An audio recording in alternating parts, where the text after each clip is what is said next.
নমস্কার, বাংলা নেট চ্যানেলে আপনাদের সকলকে স্বাগত। আমরা পাঠ শুরু করেছি বঙ্কিমচন্দ্র চট্টোপাধ্যায়ের বিষবৃক্ষ উপন্যাস পাঠ। এই ভিডিওগুলো আমরা কতগুলি পর্বে ভাগ করে নিয়েছি। পূর্বেই দুটি পর্ব তুলে ধরা হয়েছে, এখন আসছে পর্ব 3। এই পর্যায়ে আমরা 21 থেকে 30 পরিচ্ছেদ পর্যন্ত পাঠ করব। সঙ্গে থাকবে প্রশ্নোত্তর, কাজেই স্ক্রিনের দিকে চোখ রাখতে ভুলবেন না। পাঠের মধ্যে পরিচ্ছেদ অনুযায়ী প্রশ্ন এবং উত্তর তুলে ধরা হবে। শুরু করছি আজকের পাঠ। 21 পরিচ্ছেদ, হীরার কলহ। বিষবৃক্ষের মুকুল। তা তো হলো, কুন্দ বশ হবে, কিন্তু সূর্যমুখী নগেন্দ্রের 2 চক্ষের বিষ না হলে তো কিছুতেই কিছু হবে না। গোড়ার কাজ সেই। হীরা এক্ষণে তাহাদের অভিন্ন হৃদয় ভিন্ন করিবার চেষ্টায় রহিল। একদিন প্রভাত হইলে পাপ হীরা মুনিব বাড়ি আসিয়া গৃহকার্যে প্রবৃত্তা হইল। কৌশল্যা নাম্নী আর একজন পরিচারিকা দত্তগৃহে কাজ করিত এবং হীরা প্রধানা বলিয়া ও প্রভুপত্নীর প্রসাদ পুরস্কার ভাগিনী বলিয়া তাহার হিংসা করিত। হীরা তাহাকে বলিল, কুশি দিদি, আজ আমার গা কেমন কেমন করতেছে, তুই আমার কাজগুলি কর না। কৌশল্যা হীরাকে ভয় করিত, অগত্যা স্বীকৃত হইয়া বলিল, তা করিব বই কি, সকলের ভাই শরীরের ভালো মন্দ আছে, তা এক মুনিবের চাকর করিব না। হীরার ইচ্ছা ছিল যে কৌশল্যা যে উত্তরই দিউক না, তাহাতেই ছল ধরিয়া কলহ করিবে। অতএব তখন মস্ত খেলাইয়া তর্জন গর্জন করিয়া কহিল, কিলা কুশি, তোর যে বড় আস্পর্ধা দেখতে পাই, তুই গালি দিস? কৌশল্যা চমৎকৃত হইয়া বলিল, মরি, আমি কখন গালি দিলাম? হীরা বলল, মলু, আবার বলে কখন গাল দিলাম? কেন, শরীরের ভালো মন্দ কি লা? আমি কি মরতে বসেছি নাকি? আমাকে শরীরের ভালো মন্দ দেখাবেন, আবার লোককে বলবে উনি আশীর্বাদ করলেন। তোর শরীরের ভালো মন্দ হোক। কৌশল্যা বলল, হয় হোক, তা বন রাগ করিস কেন? মরতে তো হবেই একদিন। জম তো আর তোকেও ভুলবে না, আমাকেও ভুলবে না। হীরা বলিল, তোমাকে যেন প্রাতঃবাক্যে কখনো না ভোলে, তুমি আমার হিংসে মরো। তুমি যেন হিংসাতেই মরো। শিগগির অল্পাই যাও, নিপাত যাও, নিপাত যাও, নিপাত যাও। তুমি যেন 2টি চক্ষের মাথা খাও। কৌশল্যা আর সহ্য করিতে পারিল না। তখন কৌশল্যাও আরম্ভ করিল, তুমি 2টি চক্ষের মাথা খাও, তুমি নিপাত যাও। তোমায় যেন জমে না ভোলে, পোড়ার মুখী অপাগী সতে খুঁয়ারি। কোন্দল বিদ্যায় হীরার অপেক্ষা কৌশল্যা পটুতরা, সুতরাং হীরা পাটকেলটি খাইল। হীরা তখন প্রভুপত্নীর নিকট নালিশ করতে চলিল। যাইবার সময় যদি হীরার মুখ কেউ নিরীক্ষণ করিতে দেখিত, তবে দেখিতে পাইত যে হীরার ক্রোধ লক্ষণ কিছুই নাই, বরং অধর প্রান্তে একটু হাসি আছে। হীরা সূর্যমুখীর নিকট যখন গিয়া উপস্থিত হইল, তখন বিলক্ষণ ক্রোধ লক্ষণ এবং সে প্রথমেই স্ত্রীলোকের ঈশ্বরতত্র অস্ত্র ছাড়িল, অর্থাৎ কাঁদিয়া দেশ ভাসাইল। সূর্যমুখী নালিশি আর্জি মোলাহেজা করিয়া বিহিত বিচার করিলেন, দেখিলেন হীরারই দোষ। তথাপি হীরার অনুরোধে কৌশল্যাকে যৎকিঞ্চিত অনুযোগ করিলেন। হীরা তাহাতে সন্তুষ্ট না হইয়া বলিল, ও মাগিকে ছাড়াইয়া দাও, নহিলে আমি থাকিব না। তখন সূর্যমুখী হীরার উপর বিরক্ত হইলেন, বলিলেন, হীরে, তোর বড় আদর বাড়িয়াছে, তুই আগে দিলি গাল, দোষ সব তোর, আবার তোর কথায় ওকে ছাড়াইব। আমি এমন অন্যায় করিতে পারিব না। তোর যাইতে ইচ্ছা হয় যা, আমি থাকিতে বলি না। হীরা ইহাই চায়। তখন আচ্ছা চললেম বলিয়া হীরা চক্ষের জলে মুখ ভাসাইতে ভাসাইতে বহির্বাটিতে বাবুর নিকট গিয়া উপস্থিত হইল। বাবু বৈঠকখানায় একা ছিলেন, এখন একাই থাকিতেন। হীরা কাঁদিতেছে দেখিয়া নগেন্দ্র বলিলেন, হিরে কাঁদিতেছিস কেন? হীরা বলিল, আমার মাইনে পত্র হিসাব করিয়া দিতে হুকুম করুন। সে কি, কি হয়েছে? আমার জবাব হয়েছে, মা ঠাকুরানী আমাকে জবাব দিয়েছেন। কি করেছিস তুই? কুশি কুশি আমাকে গালি দিয়াছিল, আমি নালিশ করিয়াছিলাম, তিনি তার কথায় বিশ্বাস করিয়া আমাকে জবাব দিলেন। নগেন্দ্র মাথা নাড়িয়া হাসিতে হাসিতে বলিলেন, সে কাজের কথা নয় হিরে, আসল কথা কি বল। হীরা তখন রিজু হইয়া বলিল, আসল কথা আমি থাকিব না। কেন? মা ঠাকুরানীর মুখ বড় এলোমেলো হয়েছে, কারে কখন কি বলেন ঠিক নাই। নগেন্দ্র ভ্রু কুঞ্চিত করিয়া তিরস্বরে বলিলেন, সে কি? হীরা যাহা বলিতে আসিয়াছিল তাহা এইবার বলিল, সেই দিন কুন্দ ঠাকুরানীকে কি না বলেছিলেন, শুনিয়া কুন্দ ঠাকুরানী দেশত্যাগী হয়েছেন। আমাদের ভয় আছে আমাদের সেই কোনোদিন কি বলেন, আমরা তো তাহলে বাঁচিব না, তাই আগে হইতেই সরিতেছি। সে কি কথা? আপনার সাক্ষাতে লজ্জায় তা আমি বলিতে পারি না। শুনিয়া নগেন্দ্রর ললাট অন্ধকার হইল। তিনি হীরাকে বলিলেন, আজ বাড়ি যা, কাল ডাকাবো। হীরার মনস্কাম সিদ্ধ হইল। সে এই জন্যেই কৌশল্যার সঙ্গে বচসা সৃজন করিয়াছিল। নগেন্দ্র উঠিয়া সূর্যমুখীর নিকটে গেলেন। হীরা পা টিপিয়া টিপিয়া পশ্চাৎ পশ্চাৎ গেল। সূর্যমুখীকে নিভৃতে লইয়া গিয়া নগেন্দ্র জিজ্ঞাসা করিলেন, তুমি কি হীরাকে বিদায় দিয়াছ? সূর্যমুখী বলিলেন, দিয়াছি। অনন্তর হীরা ও কৌশল্যার বৃত্তান্ত সবিশেষ বিবৃত করিলেন। শুনিয়া নগেন্দ্র বলিলেন, মরুক, তুমি কুন্দনন্দিনীকে কি বলিয়াছিলে? নগেন্দ্র দেখিলেন সূর্যমুখীর মুখ শুকাইল। সূর্যমুখী অস্ফুট স্বরে বলিলেন, কি বলিয়াছিলাম? কোন দুর্বাক্য? সূর্যমুখী কিয়ৎক্ষণ স্তব্ধ হইয়া বলিলেন, পরে যাহা বলা উচিত তাহাই বলিলেন। বলিলেন, তুমি আমার সর্বস্ব, তুমি আমার ইহকাল, তুমি আমার পরকাল, তোমার কাছে কেন আমি লুকাইব?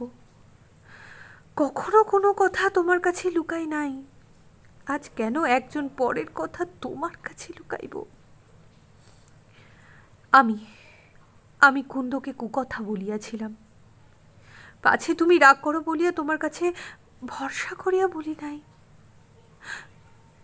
অপরাধ অপরাধ মার্জনা করিও, আমি সকল বলিতেছি। তখন সূর্যমুখী হরিদাসী বৈষ্ণবী পরিচয় হইতে কুন্দনন্দিনী তিরস্কার পর্যন্ত অকপটে সকল বিবৃত করিলেন। বলিয়া শেষে কহিলেন, আমি আমি কুন্দনন্দিনীকে তাড়াইয়া আপনার মরমে আপনি মরিয়াছি, দেশে দেশে তাহার তত্ত্বে লোক পাঠাইয়াছি, যদি সন্ধান পাইতাম ফিরাইয়া আনিতাম। আমার অপরাধ লইও না। নগেন্দ্র তখন বলিলেন, তোমার বিশেষ অপরাধ নাই। তুমি যেরূপ কুন্দের কলঙ্ক শুনিয়াছিলে, তাহাতে কোন ভদ্রলোকের স্ত্রী তাকে মিষ্ট কথা বলিবে, কি ঘরে স্থান দিবে? কিন্তু একবার ভাবিলে ভালো হইত যে কথাটা সত্য কিনা। সূর্যমুখী বলিল, তখন সে কথা ভাবি নাই, এখন এখন ভাবিতেছি। ভাবিলে না কেন? আমার মনের ভ্রান্তি জন্মিয়াছিল। বলিতে বলিতে সূর্যমুখী পতিপ্রাণা সাধ্যি নগেন্দ্রের চরণ প্রান্তে ভূতলে উপবেশন করিলেন এবং নগেন্দ্রের উভয় চরণ দুই হস্তে গ্রহণ করিয়া নয়ন জলে সিক্ত করিলেন। তখন মুখ তুলিয়া বলিলেন, প্রাণাধিক তুমি কোন কথা এ পাপ মনের ভিতর থাকিতে তোমার কাছে লুকাইব না, আমার অপরাধ লইবে না। নগেন্দ্র বলিলেন, তোমায় বলিতে হইবে না, আমি জানি। তুমি সন্দেহ করিয়াছিলে যে আমি কুন্দনন্দিনীতে অনুরক্ত। সূর্যমুখী নগেন্দ্রের যুগল চরণে মুখ লুকাইয়া কাঁদিতে লাগিল। আবার সেই শিশির সিক্ত কমল তুল্য ক্লিষ্ট মুখমণ্ডল উন্নত করিয়া সর্বদুঃখা অপহারী স্বামী মুখ প্রতি চাহিয়া বলিলেন, কি বলিব তোমায়? আমি যে দুঃখ পাইয়াছি তাহা কি তোমায় বলিতে পারি? মরিলে পাছে তোমার দুঃখ বাড়ে, এই জন্যই মরে নাই। নইলে যখন জানিয়াছিলাম অন্না তোমার হৃদয় ভাগিনী, আমি তখন মরিতে চাহিয়াছিলাম, মুখের মরা নহে। যেমন সকলে মরিতে চাহে তেমন মরা নহে। আমি যথার্থ আন্তরিক অকপটে মরিতে চাহিয়াছিলাম, আমার অপরাধ লইও না। নগেন্দ্র অনেকক্ষণ স্থিরভাবে থাকিয়া শেষ দীর্ঘ নিঃশ্বাস ত্যাগ করিয়া বলিলেন, সূর্যমুখী, অপরাধ সকলই আমার, তোমার অপরাধ কিছুই নাই। আমি যথার্থ তোমার নিকট বিশ্বাস হন্তা, যথার্থই আমি তোমাকে ভুলিয়া কুন্দনন্দিনীকে কি বলিব? আমি যে যন্ত্রণা পাইয়াছি, যে যন্ত্রণা পাইতেছি, তাহা তোমাকে কি বলিব? তুমি মনে করিয়াছ আমি চিত্ত দমনের চেষ্টা করি নাই, এমতো ভাবিও না। আমি যত আমাকে তিরস্কার করিয়াছি, তুমিও কখনো তত তিরস্কার করিবে না।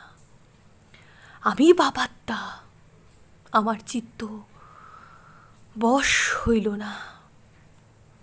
সূর্যমুখী আর সহ্য করিতে পারিলেন না, জোর হাত করিয়া কাতর স্বরে বলিলেন, যা তোমার মনে থাকে থাক, আমার কাছে আর বলিও না। তোমার প্রতি কথায় আমার বুকে শেল বিঁধিতেছে।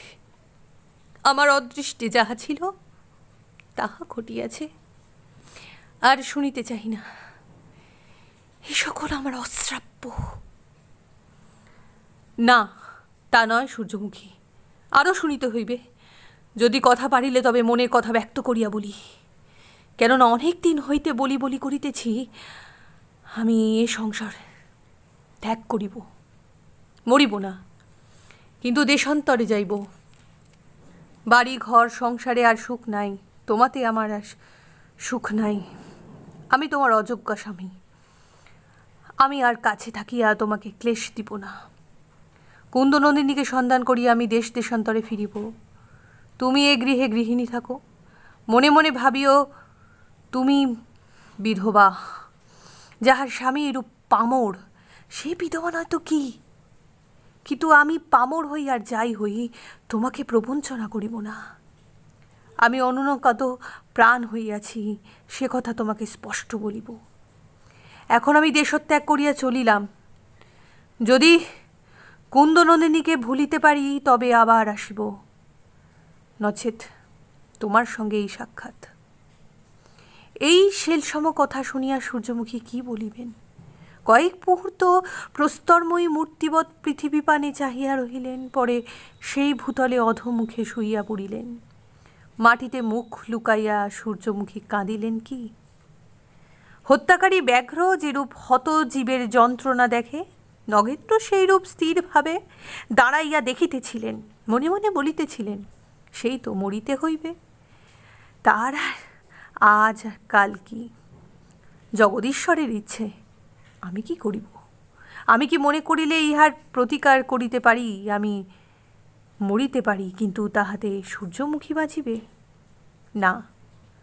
নগেন্দ্র, তুমি মরিলে সূর্যমুখী বাঁচিবে না, কিন্তু তোমার মরাই ভালো ছিল।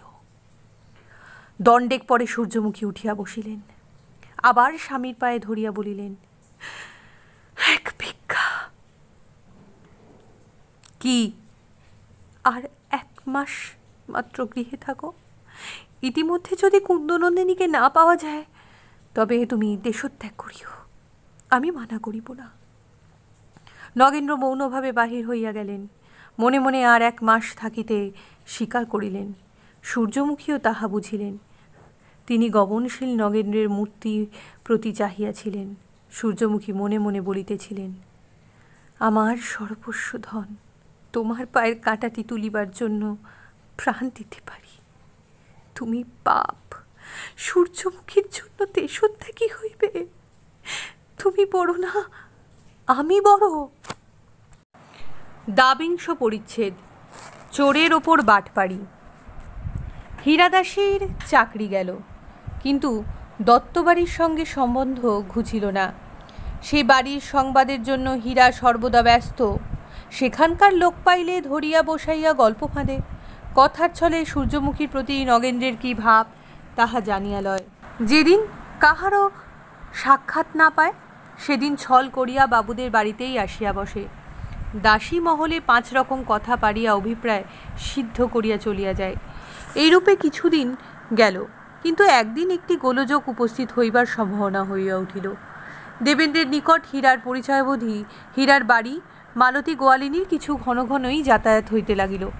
মালতী দেখিল তাহাতে হীরা বড় সন্তুষ্ট নহে। আরও দেখিল একটি ঘর প্রায় বন্ধ থাকে। সে ঘরে হীরার বুদ্ধির প্রাচুর্য হেতু বাহির হইতে শিকল এবং তাহাতে তালা চাবি আঁটা থাকিত, কিন্তু একদিন অকস্মাৎ মালতী আসিয়া দেখিল তালা চাবি দেওয়া নেই। মালতী হঠাৎ শিকল খুলিয়া দুয়ার ঠেলিয়া দেখিল ঘরের ভিতর হইতে বন্ধ।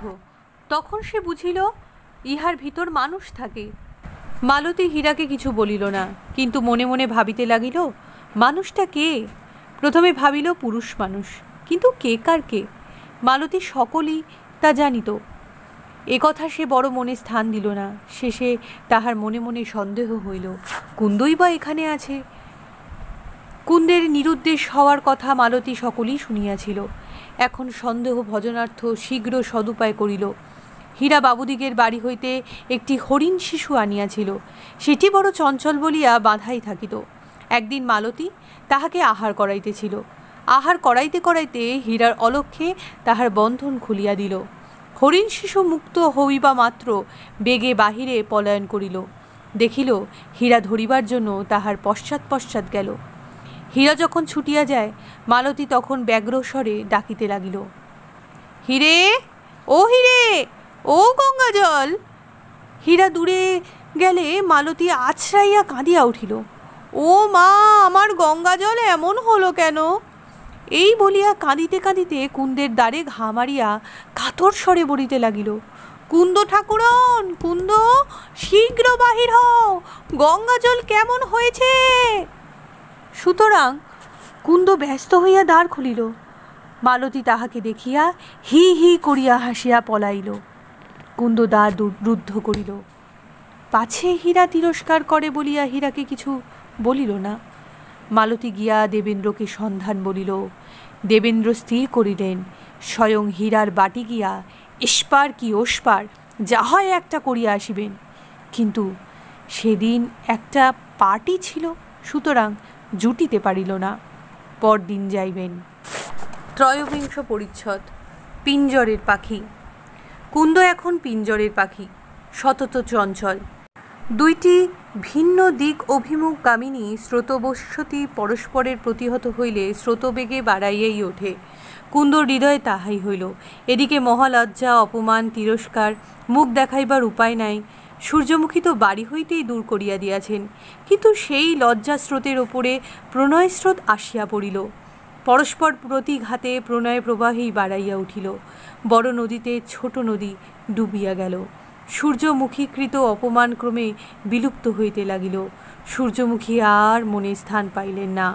নগেন্দ্রই সর্বত্রক্রমে কুন্দ ভাবিতে লাগিল, আমি কেন সে গৃহ ত্যাগ করিয়া আসিলাম? 2টো কথায় আমার কি ক্ষতি হইয়াছিল? আমি তো নগেন্দ্রকে দেখিতাম এখন যে একেবারেও দেখিতে পাই না, তা আমি কি আবার ফিরে সে বাড়িতে যাব? তা যদি আমাকে তাড়াইয়া না দেয় তবে আমি যাই, কিন্তু পাছে আবার তাড়াইয়া দেয়। কুন্দ নন্দিনী দিবানিশি মনোমধ্যে এই চিন্তাই করিত, দত্তগৃহে প্রত্যাগমন কর্তব্য কিনা এ বিচার আর বড় করিত না। সেটা 2-4 দিনেই স্থির সিদ্ধান্ত হইল যে যাবাই কর্তব্য, নহিলে প্রাণ যায়। তবে গেলে সূর্যমুখী পুনশ্চ দূরীকৃত করিবে কিনা ইহাই বিবেচ্য বিষয়। শেষে কুন্দের এমনই দুর্দশা হইল যে সে সিদ্ধান্ত করিল সূর্যমুখী দূরীকৃতই করুক আর যাই করুক, যাওয়াই স্থির। কিন্তু কি বলিয়া কুন্দ আবার গিয়া সে গৃহ প্রাঙ্গণে দাঁড়াইবে? একা তো যাইতে বড় লজ্জা করে। তবে হীরা যদি সঙ্গে করিয়া লইয়া যায় তাহলে যাওয়া হয়, কিন্তু হীরাকে মুখ ফুটিয়া বলিতে বড় লজ্জা করিতে লাগিল। মুখ ফুটিয়া বলিতেও পারিল না, হৃদয়েও আর প্রাণাদিকের অদর্শন সহ্য করিতে পারে না। একদিন 2-4 দণ্ড রাত্রি থাকিতে কুন্দ শয্যা ত্যাগ করিয়া উঠিল। হীরা তখন নিদ্রিত। নিঃশব্দে কুন্দ দ্বারোদ্ঘাটন করিয়া বাটির বাহির হইল। কৃষ্ণাপক্ষা অবশেষে ক্ষীণ চন্দ্র আকাশ প্রান্তে সাগরে নিক্ষিপ্তা বালিকা সুন্দরীর ন্যায় ভাসিতেছে। বৃক্ষা অন্তরাল মধ্যে রাশি রাশি অন্ধকার লুকিয়াছিল। অতি মন্দ শীতল বায়ুতে পথি পার্শ্বস্থ সরোবরে পদ্মপত্র শৈবাল অদি সমাচ্ছন্ন জলের বিচি বিক্ষেপ হইতেছিল না। অস্পষ্ট লক্ষ্য বৃক্ষাগ্রভাগ সকলের উপর নিবিড় নীল আকাশ শোভা পাইতেছিল। কুকুরেরা পথি পার্শ্বে নিদ্রিত যাইতেছিল। প্রকৃতি স্নিগ্ধ গাম্ভীর্যময়ী হইয়া শোভা পাইতেছিল। কুন্দ পথ অনুমান করিয়া দত্ত গৃহ অভিমুখে সন্দেহ মন্দ পদে চলিল। যাইবার আর কিছুই অভিপ্রায় নহে, যদি কোনো সুযোগে একবার নগেন্দ্রকে দেখিতে পায়। দত্তগৃহে ফিরিয়া যাইবার তো ঘটিতেছে না, যা ঘটিবে তবে ঘটিবে। ইতিমধ্যে একদিন লুকাইয়া দেখিয়া আসিলে ক্ষতি কি? কিন্তু লুকাইয়া দেখিবে কখন, কি প্রকারে? কুন্দ ভাবিয়া ভাবিয়া এই স্থির করিয়াছিল যে রাত্রি থাকিতে দত্তদিগে গৃহ সন্নিধানে গিয়া চারিদিকে বেড়াইবে। কোন সুযোগে নগেন্দ্রকে বাতায়নে, কি প্রাসাদে, কি উদ্যানে, কি পথে দেখিতে পাইবে। নগেন্দ্র প্রভাতে উঠিয়া থাকেন, কুন্দ তাহাকে দেখিতে পাইলেও পাইতে পারে। দেখিয়াই অমনি কুন্দ ফিরিয়া আসিবে। মনে মনে এরূপ কল্পনা করিয়া কুন্দ শেষ রাত্রে নগেন্দ্রের গৃহ অভিমুখে চলিল। অট্টালিকার সন্নিধানে উপস্থিত হইয়া দেখিল তখন রাত্রি প্রভাত হইতে কিছু বিলম্ব আছে। কুন্দ পথপানে চাহিয়া দেখিল নগেন্দ্র কোথাও নাই। ছাদ পানে চাহিল, সেখানেও নগেন্দ্র নাই। বাতায়নে নগেন্দ্র নাই। কুন্দ ভাবিল এখনও তিনি বুঝি উঠেন নাই, উঠিবার সময় হয় নাই। প্রভাত হোক, আমি ঝাউতলায় বসি। কুন্দ ঝাউতলায় বসিল। ঝাউতলা বড় অন্ধকার। 2-1টি ঝাউয়ের ফল কি পল্লব মুটমুট করিয়া নীর মধ্যে খসিয়া পড়িতেছিল। মাথার উপরে বৃক্ষস্থ পক্ষীরা পাখা ঝাড়া দিতেছিল। অট্টালিকা রক্ষক দ্বারবানদিগের দ্বারা দ্বার উদ্ঘাটনের ও অবরোধের শব্দ মধ্যে মধ্যে শোনা যাইতেছিল। শেষ উষা সমগান সূচক শীতল বায়ু বহিল। তখন পাপিয়া স্বরলহরীতে আকাশ ভাসাইয়া মাথার উপর দিয়া ডাকিয়া গেল। কিছু পরে ঝাউগাছে কোকিল ডাকিল। শেষে সকল পক্ষী মিলিয়া গণ্ডগোল করিতে লাগিল। তখন কুন্দের ভরসা নিবিতে লাগিল। আর তো ঝাউয়ের তলায় বসিয়া থাকিতে পারে না। প্রভাত হইল, কেহ দেখিতে পাইবে। তখন প্রত্যাবর্তনার্থে কুন্দ গাত্রোত্থান করিল। এক আশা মনে বড় প্রবলা হইল। অন্তঃপুর সংলগ্ন যে পুষ্পোদ্যান আছে, নগেন্দ্র প্রাতে উঠিয়া কোনো কোনো দিন সেইখানেই বায়ুসেবন করিয়া থাকেন। হয়তো নগেন্দ্র এতক্ষণ সেইখানেই পদচারণ করিতেছেন। একবার সেই স্থান না দেখিয়া কুন্দ ফিরিতে পারিল না। কিন্তু সে উদ্যান প্রাচীর বেষ্টিত। খিড়কির দ্বার মুক্ত না হইলে তাহার মধ্যে প্রবেশের পথ নাই। বাহির হইলেও তাহা দেখা যায় না। খিড়কির দ্বার মুক্ত কি রুদ্ধ ইহা দেখিবার জন্য কুন্দ সেই দিকেই গেল। দেখিল দ্বার মুক্ত। কুন্দ সাহসে ভর করিয়া তন্মধ্যে প্রবেশ করিল এবং উদ্যান প্রান্তে ধীরে ধীরে আসিয়া এক বকুল বৃক্ষের অন্তরালে দাঁড়াইল। উদ্যানটি ঘন বৃক্ষ লতাগুল্ম রাজি পরিবৃত। বৃক্ষর শ্রেণী মধ্যে প্রস্তর খচিত সুন্দর পথ, স্থানে স্থানে শ্বেত রক্ত নীল পীতবর্ণ বহু কুসুম রাশিতে বৃক্ষাদি মণ্ডিত হইয়া রহিয়াছে। তদুপরি প্রভাত মধুপুলুদ্ধ মক্ষিকা সকল দলে দলে ভ্রমিতেছে, বসিতেছে, উড়িতেছে, গুনগুন শব্দ করিতেছে এবং মনুষ্যের চরিত্রের অনুকরণ করিয়া একটা বিশেষ মধুযুক্ত ফুলের উপর পালে পালে ঝুঁকিতেছে। বিচিত্র বর্ণ অতি ক্ষুদ্র পক্ষীগণ প্রস্ফুটিত পুষ্পগুচ্ছবুরি বৃক্ষ ফলবৎ আহরণ করিয়া পুষ্পরস পান করিতেছে। কাহারও কণ্ঠ হইতে সপ্তস্বর সম্মিলিত ধ্বনি নির্গত হইতেছে। প্রভাত বায়ুর মন্দ হিল্লোলে পুষ্প ভারাবনত ক্ষুদ্র শাখা দুলিতেছে। পুষ্পহীন শাখা সকল দুলিতেছে না, কেননা তাহারা নম্র নহে। কোকিল মহাশয় বকুলের ঝোপের মধ্যে কালবর্ণ লুকাইয়া গলা বাজিতে সকলকে জিতিতেছেন। উদ্যান মধ্যস্থলে একটি শ্বেত প্রস্তর নির্মিত লতামণ্ডপ, তাহা অবলম্বন করিয়া নানাবিধ লতা পুষ্প ধারণ করিয়া রহিয়াছে এবং তাহার ধারে মৃত্তিকাধারে রোপিত সপুষ্প গুল্ম সকল শ্রেণীবদ্ধ হইয়া রহিয়াছে। কুন্দনন্দিনী বকুলান্তর হইতে উদ্যান মধ্যে দৃষ্টিপাত করিয়া নগেন্দ্রের দীর্ঘায়ত দেবমূর্তি দেখিতে পাইল না। লতা মণ্ডপ মধ্যে দৃষ্টিপাত করিয়া দেখিল যে তাহার প্রস্তর নির্মিত স্নিগ্ধ হর্মপরি কেহ শয়ন করিয়া রহিয়াছে। কুন্দনন্দিনীর বোধ হইল সেই নগেন্দ্র। ভালো করিয়া দেখিবার জন্য সে ধীরে ধীরে বৃক্ষের অন্তরালে অন্তরালে থাকিয়া অগ্রবর্তিনী হইতে লাগিল। দুর্ভাগ্যক্রমে সেই সময় লতা মণ্ডপস্থ ব্যক্তি গাত্রোত্থান করিয়া বাহির হইল। ক্ষতবাহিনী কুন্দ দেখিল সে নগেন্দ্র নহে, সূর্যমুখী। কুন্দ তখন ভীতা হইয়া এক প্রস্ফুটিতা কামিনীর অন্তরালে দাঁড়াইল। ভয়ে অগ্রসর হইতে পারিল না, পশ্চাৎপত হইতে পারিল না। দেখিতে লাগিল সূর্যমুখী উদ্যান মধ্যে পুষ্প চয়ন করিয়া বেড়াইতে লাগিলেন। যেখানে কুন্দ লুকিয়া আছে সূর্যমুখী ক্রমেই সেই দিকেই আসিতে লাগিলেন। কুন্দ দেখিল যে ধরা পড়িলাম। শেষে সূর্যমুখী কুন্দকে দেখিতে পাইলেন।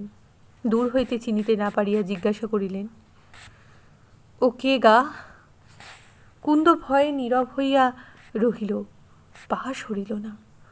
সূর্যমুখী তখন নিকটে আসিলেন, দেখিলেন, চিনিলেন যে কুন্দ। বিস্মিতা হইয়া কহিলেন, কে, কুন্দ নাকি? কুন্দ তখনও উত্তর করিতে পারিল না। সূর্যমুখী কুন্দের হাত ধরিলেন, বলিলেন, কুন্দ এসো, দিদি এসো, আর আমি তোমায় কিছু বলিব না। এই বলিয়া সূর্যমুখী হস্ত ধরিয়া কুন্দনন্দিনীকে অন্তঃপুর মধ্যে প্রবেশ করাইলেন। চতুর্বিংশ পরিচ্ছেদ। অবতরণ। সেই দিন রাত্রে দেবেন্দ্র দত্ত একাকী ছদ্মবেশে সুরারঞ্জিত হইয়া কুন্দনন্দিনীর অনুসন্ধানে হীরার বাড়িতে দর্শন দিলেন। এ ঘর ও ঘর খুঁজিয়া দেখিলেন কুন্দ নাই। হীরার মুখে কাপড় দিয়া হাসিতে লাগিল। দেবেন্দ্র রুষ্ট হইয়া জিজ্ঞাসা করিলেন, হাসিস কেন? হীরা বলিল, তোমার দুঃখ দেখে। পিঁজরার পাখি পলাইয়াছে, আমার খানা তল্লাশি করিলে পাইবে না। তখন দেবেন্দ্রের প্রশ্নে হীরা যাহা যাহা জানিত আদ্যপান্ত কহিল। শেষে কহিল, প্রভাতে তাহাকে না দেখিয়া অনেক খুঁজিলাম, খুঁজিতে খুঁজিতে বাবুদের বাড়িতে দেখিলাম, এবার তার বড় আদর। দেবেন্দ্র হতাশ্বাস হইয়া ফিরিয়া আসিতেছিলেন, কিন্তু মনের সন্দেহ মিটিল না। ইচ্ছা আরেকটু বসিয়া ভাবগতিক বুঝিয়া যান। আকাশে একটু কানা মেঘ ছিল, দেখিয়া বলিলেন, বুঝি বৃষ্টি এলো। অনন্ত ইতস্তত করিতে লাগিলেন। হীরার ইচ্ছা দেবেন্দ্র একটু বসেন, কিন্তু সে স্ত্রীলোক, একাকিনী থাকে, রাত্রে তাহাতে আবার রাত্রি, বসিতে বসিতে আর পারিলেন না। তাহা হইলে অধঃপাতে সোপান আর এক পদ নামিতে হয়, তাহাও তাহার কপালে ছিল। দেবেন্দ্র বলিলেন, তোমার ঘরে ছাতি আছে? হীরার ঘরে ছাতি ছিল না। দেবেন্দ্র বলিলেন, তোমার এখানে একটু বসিয়া জলটা দেখিয়া গেলে কেহ কিছু মনে করিবে? হীরা বলিল, মনে করিবে না কেন, কিন্তু যাহা দোষ আপনি রাত্রে আমার বাড়ি আসাতেই তাহা ঘটিয়াছে। তবে বসিতে পারি। হীরা উত্তর করিল না। দেবেন্দ্র বসিলেন। তখন হীরা তক্তপোষের ওপর অতি পরিষ্কার শয্যা রচনা করিয়া দেবেন্দ্রকে বসাইল এবং সিন্দুক হইতে একটি ক্ষুদ্র রূপা বাঁধা হুক্কা বাহির করিলেন। সহস্তে তাহাকে শীতল জল পুড়িয়া মিঠা করা তামাকু সাজাইয়া পাতার নল করিয়া দিল। দেবেন্দ্র পকেট হইতে একটি ব্রান্ডি ফ্লাক্স বাহির করিয়া বিনা জলে পান করিলেন এবং রাগযুক্ত হইলে দেখিলেন হীরার চক্ষু বড় সুন্দর। বস্তুত সে চক্ষু সুন্দর, চক্ষু বৃহৎ, নিবিড়, কৃষ্ণতর, প্রদীপ্ত এবং বিলল কটাক্ষ। দেবেন্দ্র হীরাকে বলিলেন, তোমার দিব্য চক্ষু। হীরা মৃদু হাসিল। দেবেন্দ্র দেখিলেন এক কোণে একখানা ভাঙা বেহালা পড়িয়া আছে। দেবেন্দ্র গুনগুন করিয়া গান করিতে করিতে সেই বেহালা আনিয়া তাহাতে ছড়ি দিলেন। বেহালা ঘাঁকর ঘোঁকর করিতে লাগিল।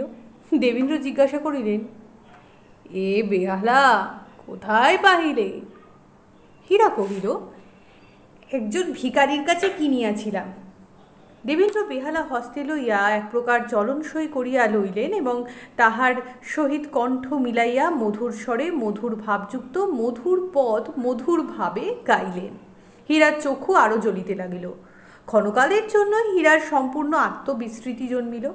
সে যে হীরা, এই যে দেবেন্দ্র, তাহা ভুলিয়া গেলেন। মনে করিতেছিল ইনি স্বামী, আমি পত্নী।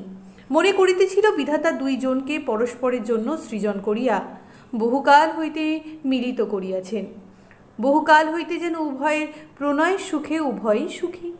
এই মোহে অভিভূত হীরার মনের কথা মুখেই ব্যক্ত হইল। দেবেন্দ্র হীরার মুখে অর্ধ ব্যক্ত স্বরে শুনিলেন যে হীরা দেবেন্দ্রকে মনে মনে প্রাণ সমর্পণ করিয়াছে। কথা ব্যক্ত হইবার পর হীরার চৈতন্য হইল, মস্তক ঘুরিয়া উঠিল। তখন সে উন্মত্তের ন্যায় আকুল হইয়া দেবেন্দ্রকে কহিল, আপনি শীঘ্র আমার ঘর হইতে যান। দেবেন্দ্র বিস্মিত হইয়া কহিলেন, সে কি হীরা? আপনি শীঘ্র যান, নইলে আমি চলিলাম। সে কি, তাড়াইয়া দিতেছ কেন? আপনি যান, নইলে আমি লোক ডাকিব।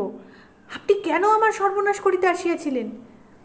হীরা তখন উন্মাদিনীর ন্যায় বিবশা। একেই বলে স্ত্রী চরিত্র। হীরা রাগিল, বলিল, স্ত্রী চরিত্র? স্ত্রী চরিত্র মন্দ নহে, তোমাদিগের ন্যায় পুরুষের চরিত্রই অতি মন্দ।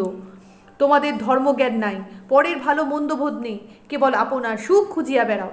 কেবল কিসে কোন স্ত্রীলোকের সর্বনাশ করিবে সেই চেষ্টাই ফেরো। নইলে কেন তুমি আমার বাড়িতে বসিলে? আমার সর্বনাশ করিবে তোমার কি এই অভিপ্রায় ছিল না? তুমি আমাকে কুলোটা ভাবিয়াছিলে, নইলে কোন সাহসে বসিবে? কিন্তু আমি কুলোটা নহি। আমরা দুঃখী লোক কতর খাটাইয়া খাই, কুলটা হইবার আমাদের অবকাশ নাই। বড় মানুষের বউ হইলে কি হইতাম বলিতে পারি না। দেবেন্দ্র ভ্রুভঙ্গি করিলেন। দেখিয়া হীরা প্রীতা হইল।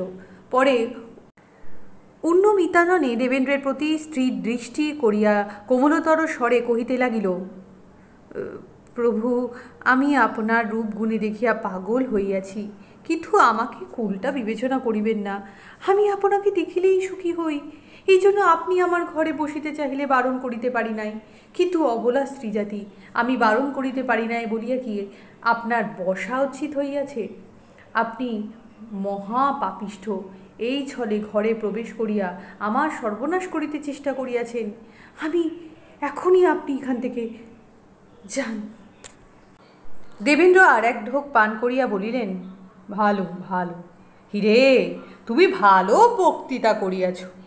আমাদের ব্রাহ্ম সমাজে একদিন বক্তৃতা দেবে। হীরা এই উপহাসে মর্মপীড়িত হইয়া রোষ কাতর স্বরে কহিলেন, আমি আপনার উপহাসের যোগ্য নই। আপনাকে অতি অধম লোকে ভালোবাসিলেও তাহার ভালোবাসা লইয়া তামাশা করা ভালো নয়। আমি ধার্মিক নহি, ধর্ম বুঝি না, ধর্মে আমার মনও নাই। তবে যে আমি উল্টা নই বলিয়া স্পর্ধা করিলাম, তাহার কারণেই আমার মনে মনে প্রতিজ্ঞা আছে, আপনার ভালোবাসার লোভে পড়িয়া কলঙ্ক কিলিব না। যদি আপনি আমাকে এতটুকুও ভালোবাসিতেন তাহা হইলে আমি এই প্রতিজ্ঞা করিতাম না। আমার ধর্মজ্ঞান নাই, ধর্মে ভক্তি নাই, আমি আপনার ভালোবাসার তুলনায় কলঙ্ককে তৃণজ্ঞান করি। কিন্তু আপনি ভালোবাসেন না, সেখানে কি সুখের জন্য কলঙ্ক কিনিব? কিসের লোভে আমার গৌরব ছাড়িব? আপনি যুবতী স্ত্রী হাতে পাইলে কখনো ছাড়েন না, এজন্য আমার পূজা গ্রহণ করিলেও করিতে পারেন, কিন্তু কালে আমাকে হয়তো ভুলিয়া যাইবেন, নয়তো যদি মনে রাখেন তবে আমার কথা লইয়া দলবলের কাছে উপহাস করিবেন। এমন স্থানে কেন আমি আপনার বাঁধি হইব? কিন্তু যেদিন আপনি আমাকে ভালোবাসিবেন সেই দিন আপনার দাসী হইয়া চরণ সেবা করিব। দেবেন্দ্র হীরার মুখে এই 3 প্রকার কথা শুনিলেন। তাহার চিত্তের অবস্থা বুঝিলেন, মনে মনে ভাবিলেন, আমি তোমাকে চিনি না, এখন কলে নাচাইতে পারিব। যেদিন মনে করিব সেই দিন তোমার দ্বারা কার্যোদ্ধার করিব। এই ভাবিয়া চলিয়া গেলেন। দেবেন্দ্র হীরার সম্পূর্ণ পরিচয় পান নাই। ৫ম পরিচ্ছেদ। খোঁজ খবর। বেলা ২ প্রহর। শ্রীশবাবু আপিসে বাহির হইয়াছেন। বাটির লোকজন সব আহারান্তে নিদ্রা যাইতেছে। বৈঠকখানার চাবি বন্ধ। একটা দোআঁশলা গোছ টেরিয়ার বৈঠকখানার বাহিরে পাপোশের ওপর পায়ের ভিতর মাথা রাখিয়া ঘুমাইতেছে। অবকাশ পাইয়া কোনো প্রেমময়ী চাকরানী কোনো রসিক চাকরের নিকট বসিয়া গোপনে তামাকু খাইতেছে আর ফিস ফিস করিয়া বকিতেছে। কমলমণি শয্যাগৃহে বসিয়া পা ছড়াইয়া সূচি হস্তে কার্পেট তুলিতেছেন। কেশ বেশ একটু একটু আলুথালু। কোথায় কেহ নাই, কেবল কাছে সতীশবাবু বসিয়া মুখে অনেক প্রকার শব্দ করিতেছেন এবং বুকে লাল ফেলিতেছেন। সতীশবাবু প্রথমে মাতার নিকট হইতে উলগুলি অপহরণ করিবার যত্ন করিয়াছিলেন, কিন্তু পাহারা বড় কড়াকর দেখিয়া একটা মৃন্ময় ব্যাঘ্রের মুণ্ডলেহনে প্রবৃত্ত হইয়ালেন। দূরে একটা বিড়াল থাবা পাতিয়া বসিয়া উভয়কে পর্যবেক্ষণ করিতেছিল। তাহার ভাব অতি গম্ভীর, মুখে বিশেষ বিজ্ঞতার লক্ষণ এবং চিত্ত চঞ্চল শূন্য। বোধহয় বিড়াল ভাবিতেছিল, এই মানুষের দশা অতি ভয়ানক। সর্বদা কার্পেট তোলা, পুতুল খেলা প্রভৃতি তুচ্ছ কাজে ইহাদের মন নিবিষ্ট।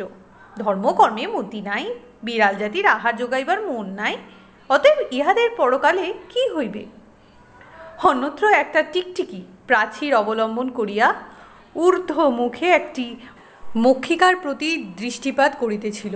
সেও মক্ষিকা জাতির দুশ্চরিত্রের কথা মনে মনে আন্দোলন করিতেছিল, সন্দেহ নাই।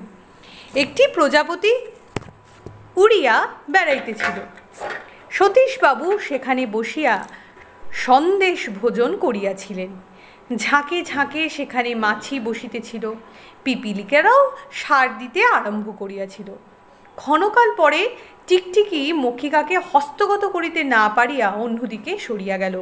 বিড়ালও মনুষ্য চরিত্র পরিবর্তনের কোনো লক্ষণ সম্প্রতি উপস্থিত না দেখিয়া হাই তুলিয়া ধীরে ধীরে অন্যত্র চলিয়া গেল। প্রজাপতি উড়িয়া বাহির হইয়া গেল। কমলমণিও বিরক্ত হইয়া কার্পেট রাখিলেন এবং সতুবাবুর সঙ্গে আলাপে প্রবৃত্ত হইলেন। কমলমণি বলিলেন, সতু, সতুবাবু, মানুষে আপিসে যায় কেন বলিতে পারো? সতুবাবু বলিলেন, ইলি রিলি। সতুবাবু, কখনো আপিসে যেও না। সতু বলিল, কমলমণি বলিলেন, তোমার হাম করার ভাবনা কি? তোমার হাম করার জন্য আপিসে যেতে হবে না, আপিসে যেও না। আপিসে গেলে বউ দুপুরবেলা বসে বসে কাঁদবে যে। সতুবাবু বউ কথাটা বুঝিলেন, কেননা কমলমণি সর্বদা তাহাকে ভয় দেখাইতেন যে বউ আসিয়া মারিবে। সতুবাবু এবার উত্তর করিলেন, বউ মাবে। কমলমণি বলিলেন, মনে থাকে যেন, আপিসে গেলে বউ মারিবে। এইরূপ কথোপকথন কতক্ষণ চলিতে পারিত তাহা বলা যায় না, কেননা এই সময় একজন দাসী ঘুমে চোখ মুছিতে মুছিতে আসিয়া একখানি পত্র আনিয়া কমলের হাতে দিল। কমল দেখিলেন সূর্যমুখীর পত্র, খুলিয়া পড়িলেন, পড়িয়া আবার পড়িলেন, আবার পড়িয়া বিষণ্ণ মনে মৌনী হইয়া বসিলেন। পত্র এইরূপ, প্রিয়তমে, তুমি কলিকাতায় গিয়া পর্যন্ত আমাদের ভুলিয়া গিয়াছ, নহিলে একখানি বই পত্র লিখিলে না কেন? তোমার সংবাদের জন্য আমি সর্বদা ব্যস্ত থাকি, জানো না? তুমি কুন্দনন্দিনীর কথা জিজ্ঞাসা করিয়াছিলে, তাহাকে পাওয়া গিয়াছে শুনিয়া সুখী হইবে। ষষ্ঠী দেবতার পুজো দিও। তাহা ছাড়া আরও একটা খোশ খবর আছে, কুন্দের সঙ্গে আমার স্বামীর বিবাহ হইবে। এই বিবাহে আমিই ঘটক। বিধবা বিবাহ শাস্ত্রে আছে, তবে দোষ কি, দু একদিনের মধ্যেই বিবাহ হইবে। তুমি আসিয়া জুটিতে পারিবে না, নচেৎ তোমাকে নিমন্ত্রণ করিতাম। পারো যদি তবে ফুলশয্যার সময় আসিও, কেননা তোমাকে দেখিতে বড় স্বাদ হইয়াছে। কমলমণি পত্রের কিছুই অর্থ বুঝিতে পারিলেন না। ভাবিয়া চিন্তিয়া সতীশবাবুকে পরামর্শ জিজ্ঞাসা করিলেন। সতীশ ততক্ষণ সম্মুখে একখানা বাঙ্গালা কেতাব পাইয়া তাহার কোণ খাইতেছিল।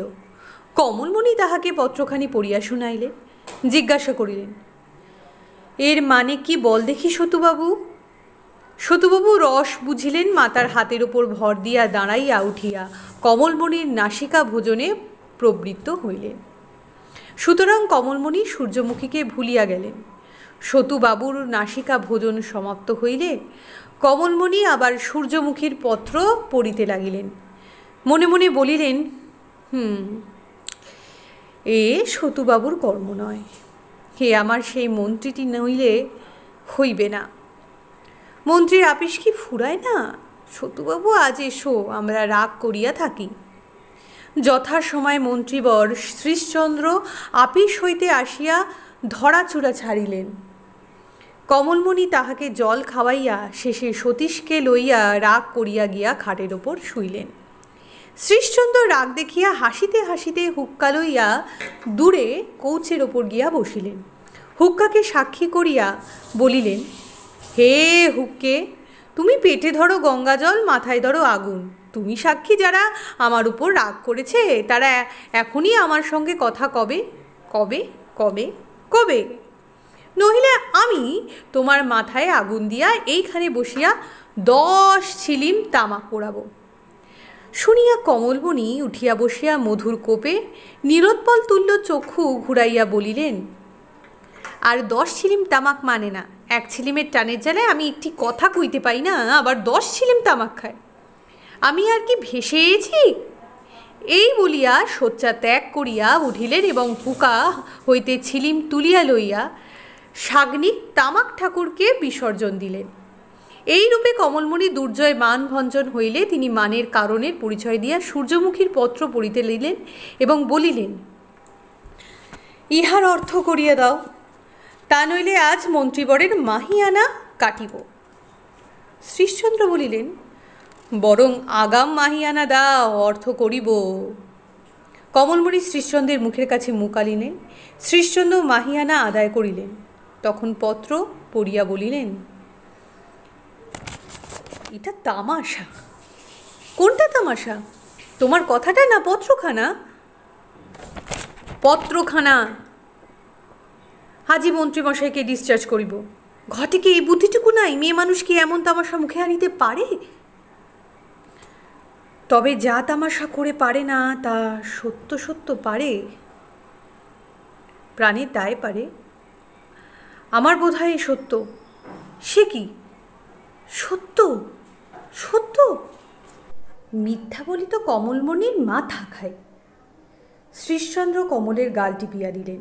কমল বলিলেন, আচ্ছা, মিথ্যা বলি তো কমলমণির সতীনের মাথা খায়। শ্রীশ বলিলেন, তাহলে কেবল উপবাস করিতে হইবে। কমল বলিলেন, ভালো, কারো মাথা নাই খেলাম, এখন বিধাতা বুঝি সূর্যমুখীর মাথা খায়, দাদা বুঝি জোর করে বিয়ে করতেছে। শ্রীশচন্দ্র বিমনা হইলেন, বলিলেন,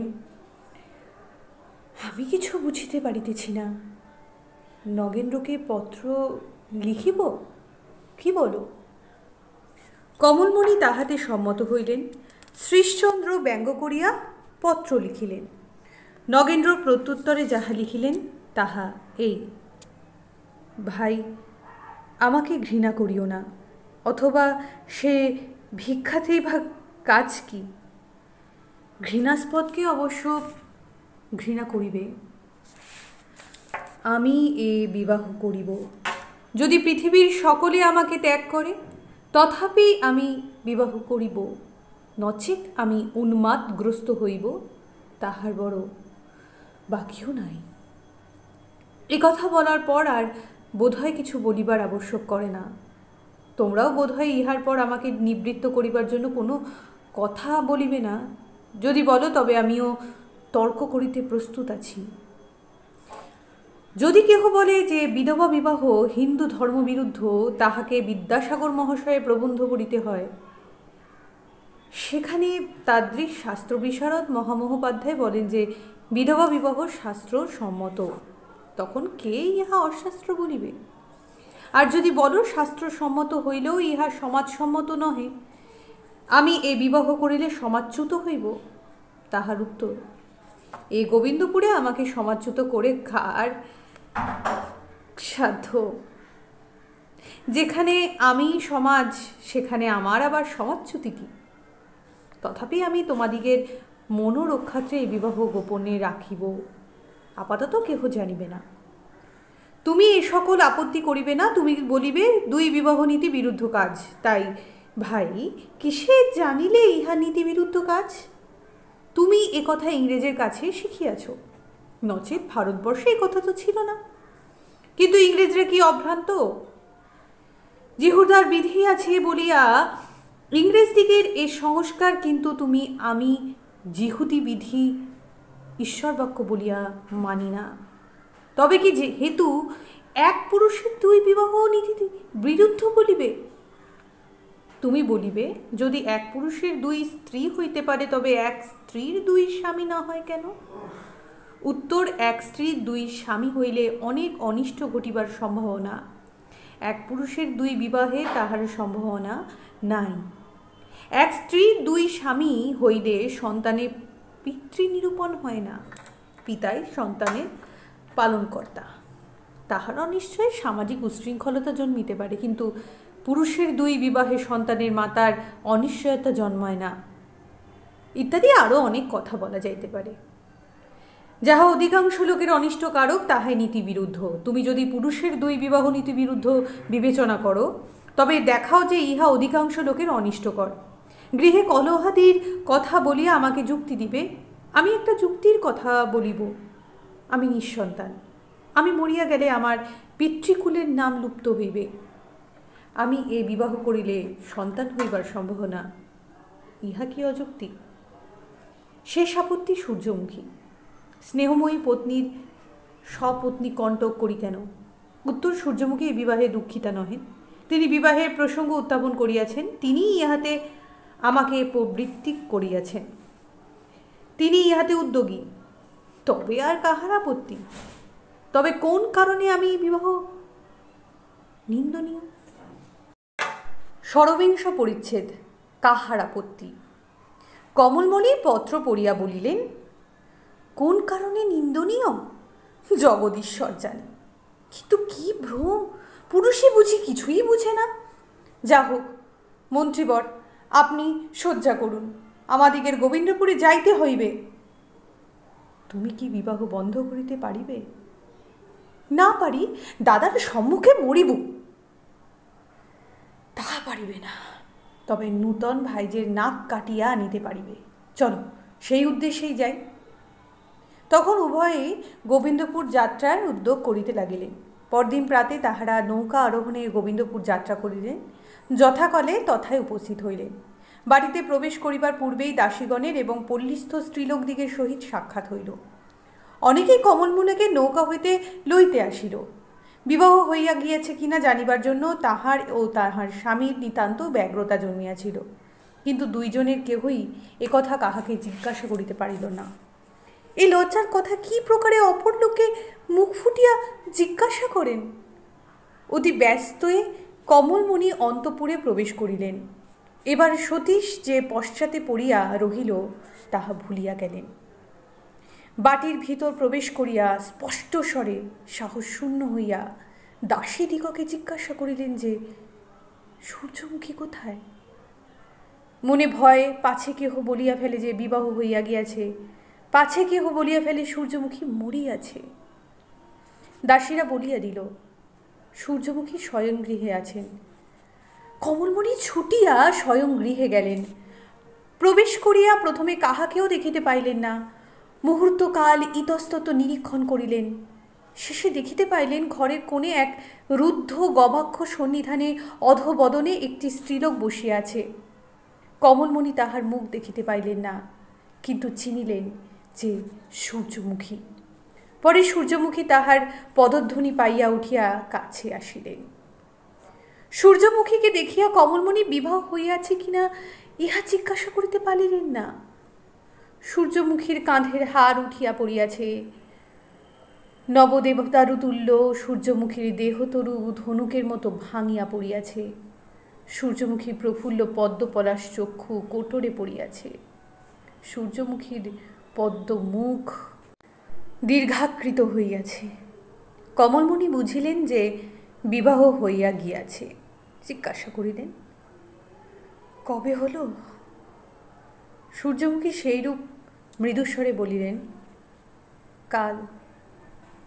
তখন দুইজনে সেইখানে বসিয়া নীরবে কাঁদিতে লাগিলেন। কেহ কিছু বলিলেন না। সূর্যমুখী কমলের কোলে মাথা লুকাইয়া কাঁদিতে লাগিলেন। কমলমণির চক্ষের জল তাহার বক্ষে ও কেশর উপর পড়িতে লাগিল। তখন নগেন্দ্র বৈঠকখানায় বসিয়া কি ভাবিতেছিলেন কুন্দ নন্দিনী, কুন্দ আমার স্ত্রী, কুন্দ, হ্যাঁ কুন্দ, সে আমার। কাছে শ্রীশচন্দ্র আসিয়া বসিয়াছিলেন। ভালো করিয়া তাহার সঙ্গে কথা কহিতে পারিতেছিলেন না। একবার মনে পড়িতেছিল সূর্যমুখী উদ্যোগী হইয়া বিবাহ দিয়াছে, তবে আমার এই সুখে আর কাহার আপত্তি। সপ্তবিংশ পরিচ্ছেদ। সূর্যমুখী ও কমলমণি। যখন প্রদোষে উভয়ের নিকট স্পষ্ট করিয়া কথা কহিতে সমর্থ হইলেন, তখন সূর্যমুখী কমলমণির কাছে নগেন্দ্র ও কুন্দনন্দিনীর বিবাহ বৃত্তান্তের আমূল পরিচয় দিলেন। শুনিয়া কমলমণি বিস্মিতা হইয়া বলিলেন এই বিবাহ তোমার যত্নেই হইয়াছে, কেন তুমি আপনার মৃত্যুর উদ্যোগ আপনি করিলে? সূর্যমুখী হাসিয়া বলিলেন আমি কে? মৃদুক্ষীণ হাসিয়া উত্তর করিলেন। বৃষ্টির পর আকাশ প্রান্তে ছিন্ন মেঘে যেমন বিদ্যুৎ হয়, সেইরূপ হাসিয়া উত্তর করিলেন আমি কে? একবার তোমার ভাইকে দেখিয়া আইসো, সে মুখ ভরা আহ্লাদ দেখিয়া আইসো, তখন জানিবে তিনি আজ কত সুখে সুখী। তাহার এত সুখ যদি আমি চক্ষে দেখিলাম, তবে কি আমার জীবন সার্থক হইল না? কোন সুখের আশায় তাকে অসুখী রাখিব? যাহার এক দণ্ডের অসুখ দেখিলে মরিতে ইচ্ছা করে, দেখিলাম দিবারাত্র তাঁর মর্মান্তিক অসুখ। তিনি সকল সুখ বিসর্জন দিয়া দেশত্যাগী হইবার উদ্যোগ করিলেন। তবে আমার সুখ কি রহিল? বলিলাম প্রভু, তোমার সুখই আমার সুখ। তুমি কুন্দকে বিবাহ করো, আমি সুখী হইব। তাই বিবাহ করিয়াছেন। আর তুমি সুখী হইয়াছ? আমার আবার কথা কেন জিজ্ঞাসা করো? আমি কে? যদি কখনো স্বামীর পায়ে কাঁকড় ফুটিয়াছে দেখিয়াছি, তখনই মনে হইয়াছে যে আমি ওইখানেই বুক পাতিয়া দিলাম কেন? স্বামী আমার বুকের উপর পা রাখিয়া যাইতেন। বলিয়া সূর্যমুখী ক্ষণকাল নীরবে রহিলেন। তাহার চক্ষের জলে বসন ভিজিয়া গেল। পরে সহসা মুখ তুলিয়া জিজ্ঞাসা করিলেন, কমল, কোন দেশে মেয়ে হলে মেরে ফেলে? কমল মনের ভাব বুঝিয়া বলিলেন, মেয়ে হলেই কি হয়, যার যেমন কপাল তার তেমনি ঘটে। আমার কপালের চেয়ে কার কপাল ভালো? কে এমন ভাগ্যবতী, কে এমন স্বামী পেয়েছে বলো? রূপ, ঐশ্বর্য, সম্পদ, সে সকল তুচ্ছ কথা। এত গুণ কার স্বামীর? আমার কপাল জোর কপাল, তবে কেন এমন হইল? এও কপাল সূর্যমুখী? তবে তবে জ্বালায় মন পড়ে কেন? তুমি স্বামী রাজিকার আহ্লাদপূর্ণ মুখ দেখিয়া সুখী, তথাপি বলিতেছ এ জ্বালায় মন পড়ে কেন? দুই কথাই কি সত্য? দুই কথাই সত্য কমলমণি। আমি তার সুখী সুখী, কিন্তু আমায় যে তিনি পায়ে ঠেলিলেন, আমার পায়ে ঠেলিয়াছেন বলিয়াই তার এত আহ্লাদ। সূর্যমুখী আর বলিতে পারিলেন না, কণ্ঠরুদ্ধ হইল, চক্ষু ভাসিয়া গেল। কিন্তু সূর্যমুখীর অসমাপ্ত কথার মর্ম কমলমণি সম্পূর্ণ বুঝিয়াছিলেন। বলিলেন, তোমার পায়ে ঠেলেছেন বলে তোমার অন্তর্ধাহ হতেছে? তবে কেন বলো আমি কে? তোমার অন্তঃকরণে আধখানা আজও আমিতে ভরা, নহিলে আত্মবিসর্জন করিয়া অনুতাপ করিবে কেন? অনুতাপ করি না, ভালোই করিয়াছি, ইহাতে আমার কোনো সংশয় নাই। কিন্তু মরণের তো যন্ত্রণা আছে। আমার মরণই ভালো বলিয়া আপনার হাতে আপনি মরিলাম, কিন্তু তাই বলিয়া মরণের সময় কি তোমার কাছে কাঁদিব না কমল? সূর্যমুখী কাঁদিলেন। কমল তাহার মাথা আপন হৃদয়ে আনিয়া হাত দিয়া ধরিয়া রাখিলেন। কথায় সকল কথা ব্যক্ত হইতেছিল না, কিন্তু অন্তরে অন্তরে কথোপকথন হইতেছিল। অন্তরে অন্তরে কমলমণি বুঝিতেছিলেন যে সূর্যমুখী কত দুঃখী। অন্তরে অন্তরে সূর্যমুখী বুঝিয়াছিলেন যে কমলমণি তাহার দুঃখ বুঝিতেছেন। উভয় রোদন সম্বরণ করিয়া চক্ষু মুছিলেন। সূর্যমুখী তখন আপনার কথা ত্যাগ করিয়া অন্যান্য কথা পারিলেন। সতীশচন্দ্রকে আনাইয়া আদর করিলেন এবং তাহার সঙ্গে কথোপকথন করিলেন। কমলের সঙ্গে অনেকক্ষণ পর্যন্ত সতীশ শ্রীশচন্দ্রের কথা কহিলেন। সতীশচন্দ্রের বিদ্যাশিক্ষা, বিবাহ ইত্যাদি বিষয়ে অনেক সুখের কথার আলোচনা হইল। এরূপ গভীর রাত্রি পর্যন্ত উভয়ই কথোপকথন করিয়া সূর্যমুখী কমলকে স্নেহভরে আলিঙ্গন করিলেন এবং সতীশচন্দ্রকে ক্রোড়ে লইয়া মুখচুম্বন করিলেন। উভয়কে বিদায় দিবার কালে সূর্যমুখীর চক্ষের জল আবার অসম্বরণীয় হল। রোদন করিতে করিতে তিনি সতীশকে আশীর্বাদ করিলেন। বাবা, আশীর্বাদ করি যেন তোমার মামার মতো অক্ষয় গুণে গুণবান হও। ইহার বাড়া আশীর্বাদ আমি আর জানি না। সূর্যমুখী স্বাভাবিক মৃদুস্বরে কথা কহিয়াছিলেন, তথাপি তাহার কণ্ঠস্বরের ভঙ্গিতে কমলমণি চমকিয়া উঠিল। বলিলেন, বউ, তোমার মনে কি হইতেছে? কি বলো না? কিছু না, আমার কাছে লুকাইও না। তোমার কাছে লুকাইবার আমার কোনো কথাই নাই কমল। কমল তখন স্বচ্ছন্দ চিত্তে শয়ন মন্দিরে গেলেন, কিন্তু সূর্যমুখীর একটি লুকাইবার কথা ছিল, তাহা কমল প্রাতে জানিতে পারিলেন। প্রাতে সূর্যমুখীর সন্ধানে তাহার শয্যাগৃহে গিয়া দেখিলেন সূর্যমুখী তথায় নাই, কিন্তু অভুক্ত শয্যার উপরে একখানি পত্র পড়িয়া আছে। পত্র দেখিয়াই কমলমণির মাথা ঘুরিয়া গেল। পত্র পড়িতে হইল না, না পড়িয়াই সকলে বুঝিলেন সূর্যমুখী পলায়ন করিয়াছেন। পত্র খুলিয়া পড়িতে ইচ্ছা হইল না, তাহা করতলে বিবর্তিত করিলেন। কপালে করাঘাত করিয়া শয্যার পাশে বসিয়া পড়িলেন। বলিলেন, আমি পাগল, নচেৎ কাল ঘরে যাইবার সময় বুঝিলাম না কেন সতীশ নিকটের দাঁড়াইয়াছিল। মার কপালে করাঘাত ও রোদন দেখিয়া সেও কাঁদিতে লাগিল। অষ্টাবিংশ পরিচ্ছেদ। আশীর্বাদ পত্র। শোকের প্রথম বেগ সম্বরণ হইলে কমলমণি পত্র খুলিয়া পড়িলেন। পত্রখানির শিরোনামের তাহারই নাম, পত্র সেইরূপ। যেদিন স্বামীর মুখে শুনিয়াছিলাম যে আমাতে আর তার কিছুমাত্র সুখ নাই, তিনি কুন্দনন্দিনীর জন্য উন্মাদগ্রস্ত হইবেন অথবা প্রাণত্যাগ করিবেন। সেই দিনেই মনে মনে সংকল্প করিলাম, যদি কুন্দনন্দিনীকে আবার কখনো পাই তবে তাহার হাতে স্বামীকে সমর্পণ করিয়া তাহাকে সুখী করিব। কুন্দনন্দিনীকে স্বামী দান করিয়া আপনি গৃহত্যাগ করিয়া যাইব। কেননা আমার স্বামী কুন্দনন্দিনীর হইলেন, ইহা চক্ষে দেখিতে পারিব না। এখন কুন্দনন্দিনীকে পুনর্বার ভাইয়া তাহাকে স্বামী দান করিলাম, আপনিও গৃহত্যাগ করিয়া চলিলাম। কালী বিবাহ হইবার পরেই আমি রাত্রে গৃহত্যাগ করিয়া যাইতাম, কিন্তু স্বামীর যে সুখের কামনায় আপনার প্রাণ আপনি বধ করিলাম, সে সুখ দুই একদিন চোখে দেখিয়া যাইবার স্বাদ ছিল, আর তোমাকে আর একবার দেখিয়া যাইব স্বাদ ছিল। তোমাকে আসিতে লিখিয়াছিলাম, তুমি অবশ্য আসিবে জানিতাম। এখন উভয় স্বাদ পরিপূর্ণ হইয়াছে। আমার যিনি প্রাণাধিক তিনি সুখী হইয়াছেন ইহা দেখিয়াছি। তোমার নিকট বিদায় লইয়াছি, আমি এখন চলিলাম। তুমি যখন এই পত্র পাইবে তখন আমি অনেক দূর যাইব। তোমাকে যে বলিয়া আসিলাম না তাহার কারণ এই যে তা হইলে তুমি আসিতে দিতে না। এখন তোমাদের কাছে আমার এই ভিক্ষা যে তোমরা আমার সন্ধান করিও না। আর যে তোমার সহিত সাক্ষাৎ হইবে এমন ভরসা নাই। কুন্দনন্দিনী থাকিতে আমি আর এ দেশে আসিব না এবং আমার সন্ধানও পাইবে না।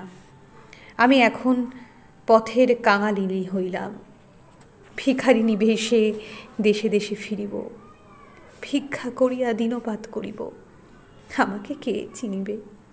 আমি টাকা করি সঙ্গে লইলে লইতে পারিতাম, কিন্তু প্রবৃত্তি হইল না। আমার স্বামী আমি ত্যাগ করিয়া চলিলাম, সোনারূপা সঙ্গে লইয়া যাইব? তুমি আমার একটি কাজ করিও, আমার স্বামীর চরণে আমার কোটি কোটি প্রণাম জানাইও।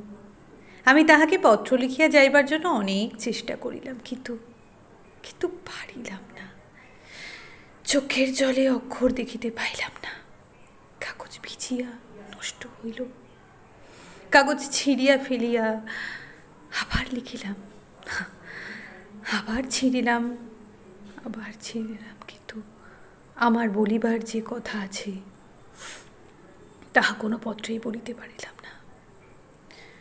কথা বলিতে পারিলাম না বলিয়া তাহাকে পত্র লেখা হইল না। তুমি যেমন করিয়া ভালো বিবেচনা করো তেমন করিয়া আমার এই সংবাদ তাহাকে দিও। তাহাকে বুঝাইয়া বলিও যে তাহার উপর রাগ করিয়া আমি দেশান্তরে চলিলাম না। তাহার উপর আমার রাগ নাই, কখনো তাহার উপর রাগ করিয়া চাই নাই, তাহার উপর রাগ করি নাই, কখনো করিব না। যাকে মনে হইলেই আহ্লাদ হয় তাহার উপর কি রাগ হয়? তাহার উপর যে অচলা ভক্তি তাহাই রহিল। যতদিন না মাটিতে এ মাটি মেশে ততদিন থাকিবে। কেননা তাহার সহস্র গুণ আমি কখনো ভুলিতে পারিব না।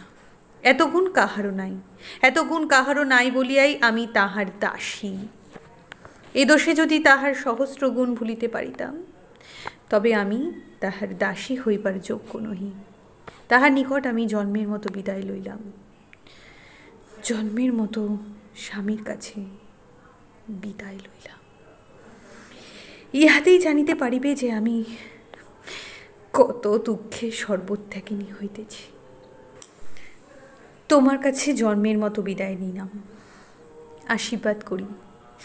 আশীর্বাদ করি তোমার স্বামী পুত্র দীর্ঘজীবী হোক, তুমি চির সুখী হও। আরও আশীর্বাদ করি যে যেদিন তুমি স্বামী প্রেমে বঞ্চিত হইবে সেই দিন যেন তোমার আয়ু শেষ হয়। আমায় এই আশীর্বাদ কেহ করে নাই। 29 পরিচ্ছেদ। বিষবৃক্ষ কি? যে বৃষবৃক্ষের বীজ বপন হইতে ফলোৎপত্তি এবং ফলভোগ পর্যন্ত ব্যাখ্যানে আমরা প্রবৃত্ত হইয়াছি তাহা সকলেরই গৃহপ্রাঙ্গণে রোপিত আছে। হরিপুর প্রাবল্য ইহার বীজ, ঘটনাধীনে তাহা সকল ক্ষেত্রে উক্ত হইয়া থাকে।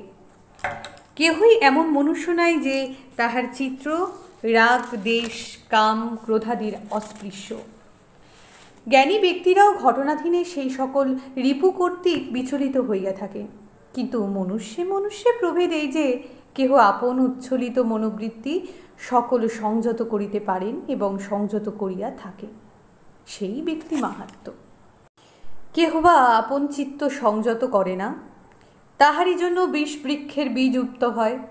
চিত্ত সংযমের অভাবেই ইহার অঙ্কুর, তাহাতে এ বৃক্ষের বৃদ্ধি। এ বৃক্ষ মহা তেজস্বী, একবার ইহার পুষ্টি হইলে আর নাশ নাই, এবং ইহার শোভা অতিশয় নয়ন প্রীতিকর।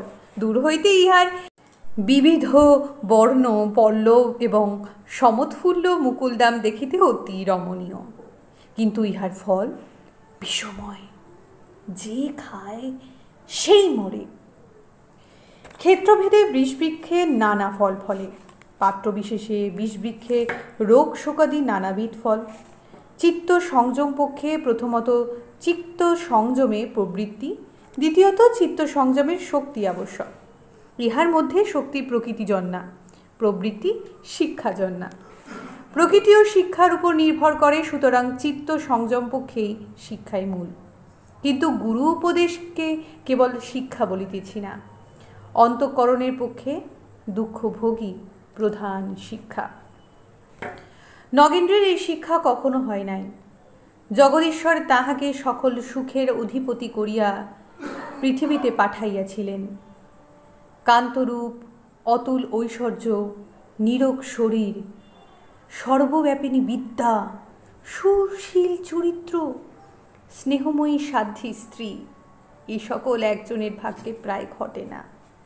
নগেন্দ্রের এ সকল ঘটিয়াছিল। প্রধান পক্ষে নগেন্দ্র নিজ চরিত্রগুণেই চিরকাল সুখী।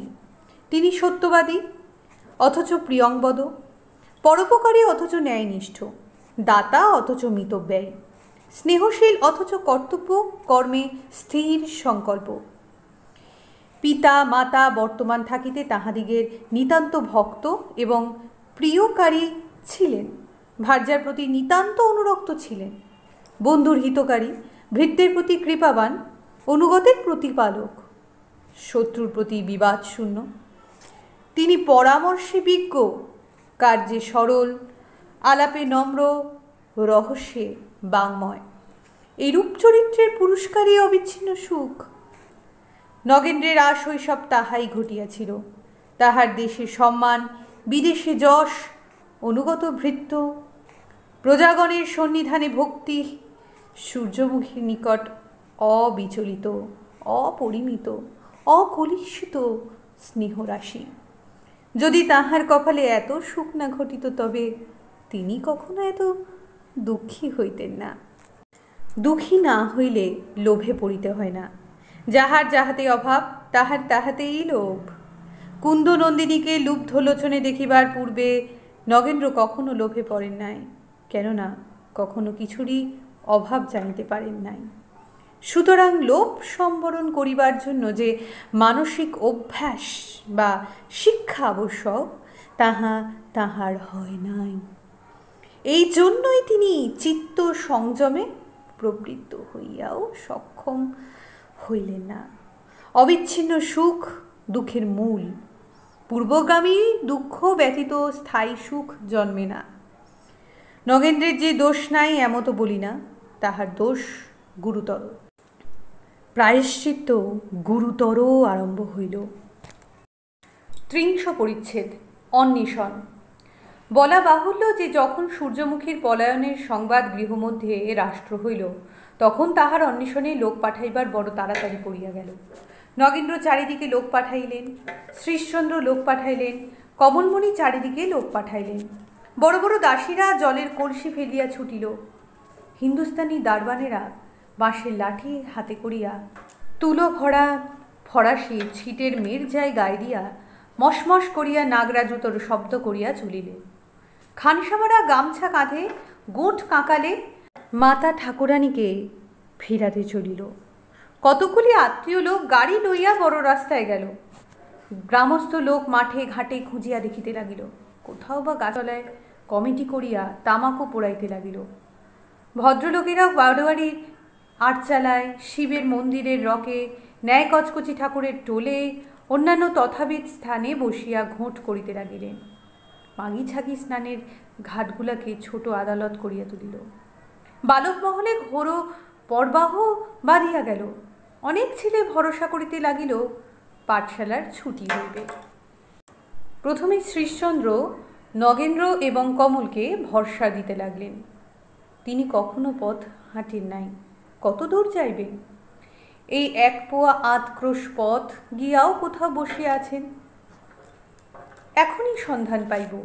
কিন্তু যখন 2-3 ঘণ্টা অতীত হইল, অথচ সূর্যমুখীর কোনো সংবাদ পাওয়া গেল না, তখন নগেন্দ্র স্বয়ং তাহার সন্ধানে বাহির হইলেন। কিছুক্ষণ রৌদ্রে পুড়িয়া মনে করিলেন, আমি খুঁজিয়া বেড়াইতেছি, কিন্তু হয়তো সূর্যমুখীকে এতক্ষণ বাড়ি আনিয়াছে, এই বলিয়া ফিরিলেন। বাড়ি আসিয়া দেখিলেন সূর্যমুখীর কোনো সংবাদ নাই। আবার বাহির হইলেন, আবার ফিরিয়া বাড়ি আসিলেন। এইরূপ দিনমান গেল। বস্তুত শ্রীশচন্দ্র যাহা বলিয়াছিলেন তাহা সত্য। সূর্যমুখী কখনো পদব্রজে বাটির বাহির হয় নাই। কত দূর চাইবেন? বাটি হইতে অর্ধ ক্রোশ দূরে একটা পুষ্করিণীর ধারে আম্র বাগানে শয়ন করিলেন। একজন খানসামা যে অন্তঃপুরে যাতায়াত করিত, সেই সন্ধান করিতে করিতে সেইখানে আসিয়া তাহাকে দেখিল। চিনিয়া বলিল, আগে আসুন। সূর্যমুখী কোনো উত্তর করিলেন না। সে আবার বলিল, আগে আসুন, বাড়িতে সকলে বড় ব্যস্ত হইয়াছেন। সূর্যমুখী তখন ক্রোধ ভরে কহিলেন, আমাকে ফিরাইবার তুমি কে? খানসামা ভীত হইল, তথাপি সে দাঁড়াইয়া রহিল। সূর্যমুখী তাহাকে কহিলেন, তুই যদি এখানে দাঁড়াইবি, তবে এই পুষ্করিণীর জলে আমি ডুবিয়া মরিব। খানসামা কিছু করিতে না পারিয়া দ্রুত গিয়া নগেন্দ্রকে সংবাদ দিল। নগেন্দ্র শিবিকা লইয়া স্বয়ং সেখানে আসিলেন, কিন্তু তখন আর সূর্যমুখীকে সেখানে পাইলেন না। নিকটে অনুসন্ধান করিলেন, কিন্তু কিছুই হইল না। সূর্যমুখী সেখান হইতে উঠিয়া গিয়া এক বনে বসিয়াছিলেন। সেখানে এক বুড়ির সঙ্গে সাক্ষাৎ হইল। বুড়ি কাঠ কুড়াইতে আসিয়াছিলেন, কিন্তু সূর্যমুখীর সন্ধান দিতে পারিলে ইনাম পাওয়া যাইতে পারে, অতএব সেও সন্ধানে ছিল। সূর্যমুখীকে দেখিয়া জিজ্ঞাসা করিলেন, হ্যাঁ গা, তুমি কি আমাদের মা ঠাকুরানী গা? সূর্যমুখী বলিলেন, না বাছা। হ্যাঁ, তুমি আমাদের মা ঠাকুরানী। তোমাদের মা ঠাকুরানী কে গা? আরে, বাবুদের বাড়ির বউ গা। আমার গায়ে কি সোনাদানা আছে যে আমি বাবুদের বাড়ির বউ? তাও তো বটে। সে তখন কাঠ কুড়াইতে কুড়াইতে অন্য বনে গেল। দিনমান এইরূপে বৃথায় গেলেও রাত্রে কোনো ফললাভ হইল না। তৎপর দিনও কার্যসিদ্ধি হইল না, অথচ অনুসন্ধানেরও ত্রুটি হইল না। পুরুষ অনুসন্ধানকারীরা প্রায় কেহই সূর্যমুখীকে চিনিত না। তাহারা অনেক কাঙাল গরিব ধরিয়া আনিয়া নগেন্দ্রের সম্মুখে উপস্থিত করিল। শেষে ভদ্রলোকের মেয়ে ছেলেদের একা পথে ঘাটে স্নান করিতে যাওয়া দায় ঘটিল। একা দেখিলেই নগেন্দ্রের নেমো খালাল হিন্দুস্থানীরা মা ঠাকুরানী বলিয়া পাছু লাগিত এবং স্নান বন্ধ করিয়া অকস্মাৎ পালকি বেহারা আনিয়া উপস্থিত করিত। অনেকে কখনো পালকি চড়ে নাই, সুবিধা পাইয়া বিনা বায়ে পালকি চড়িয়া লইল। শ্রীশচন্দ্র আর স্থির থাকিতে পারিলেন না। কলিকাতায় গিয়া অনুসন্ধান আরম্ভ করিলেন। কমলমণি গোবিন্দপুরে থাকিয়া অনুসন্ধান করিতে লাগিলেন। আপনারা শুনছিলেন বিষবৃক্ষ উপন্যাসের 3য় পর্বের পাঠ। আমরা এই পর্বে পাঠ করলাম 21 থেকে 30 নং পরিচ্ছেদ পর্যন্ত। এরপর আমরা প্রশ্ন এবং উত্তর আলোচনা করব। চোখ রাখুন স্ক্রিনে।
আজকের আলোচনা এখানেই শেষ হলো।